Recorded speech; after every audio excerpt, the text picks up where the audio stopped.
come off, but we'll put it back on in a minute. Because you have to have your shower screen. This is universal. It can go on either way.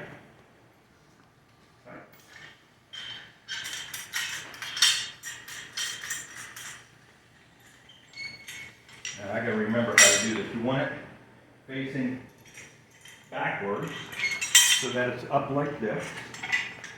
But hold on. So obviously you gotta go over to see how it conforms to the bar here. Now I have found if you leave about 6 to 7 inches, if you go way back here, the shower curtain bar won't fit because it's too long, you know. So leave it about 6 to 8 inches up and you got plenty of room. Then of course.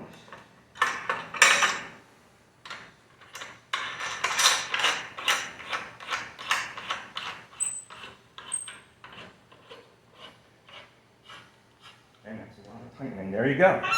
And of course I kind of leave this one a little loose. All right, now we got to put all the shower bars together. Shower bars. Lay them up here.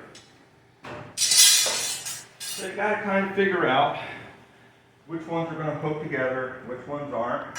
There used to be a pin right here or somewhere in here that would stop it from dropping all the way through. That pin broke off on both of them, so it goes down. And you know, you don't want it so high that you can't reach up and put your shower curtain. So you guesstimate how high it has to be based on the hip to start. Then you have this arm one here, and I also bring this one up a little bit. And you want this one for sure to be right up against the bed. So once you tighten it, you bring it all the way till it hits the rail, because that gives you a straighter line. If it's out here, obviously your shower curtain is way away from the hip.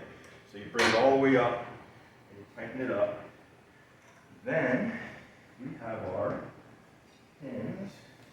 This goes here, and here was the pin. There was another pin up here. There's there. Here, and we bent this open so that you can, before you even put it on probably. Hold on, let me think, I'm losing my mind. This one goes on first. We used to have to tie it together, now you can do this. And it works great. And then of course you tighten it and there's your shower curtain rod going up and over. So you're gonna come in and the bed's gonna be made just like this, with the shower curtain already on.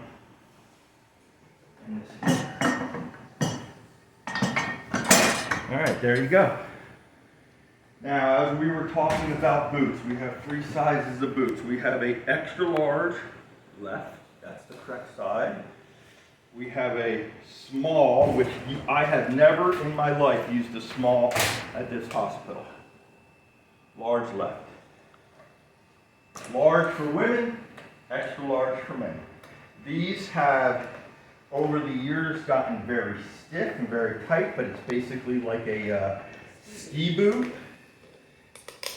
And let me tell you, if you don't have, we're going to put the one of these in there. If you don't have the heel seated all the way in, and then this seated all the way down, when they go to pull traction, it's going to pull out.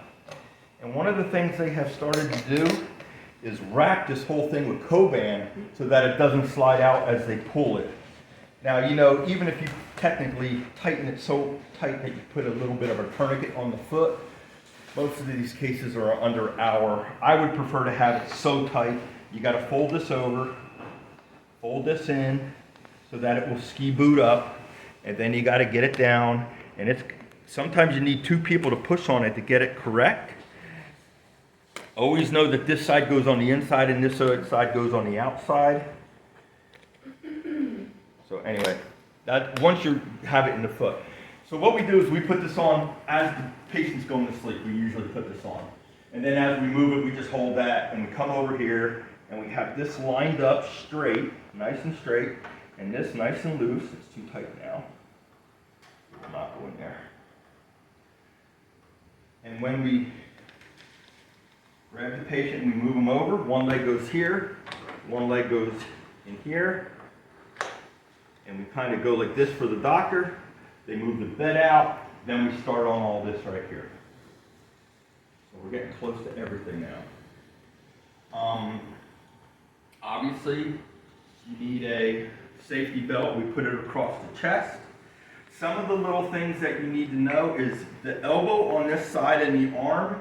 If it's in the way of the doctor, especially if they're doing a long nail with reaming, they can't have that elbow anywhere near, especially with a heavier patient. Typically what we do is, if the patient's arm moves, we pull it like this, use the wrist restraint, and keep the whole elbow out of the way, and wrist restrain it to here. And there's actually a very easy way if you don't know how to do it.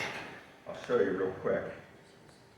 The easiest way, put this across. When you get this on, you go like this. I gotta remember this now, it's been a while. Don't, you just come around, because you have the pillow in the arm, and this actually acts as a wrist restraint too. You clip it, and then if you want it to get tighter on the patient, there is a, here it is, on this one. And you pull it tighter, and you can just pull it tighter and tighter until you got it. And then the patient's arm is just like that. And then also this helps hold this arm down from moving, so it's a double thing. So last but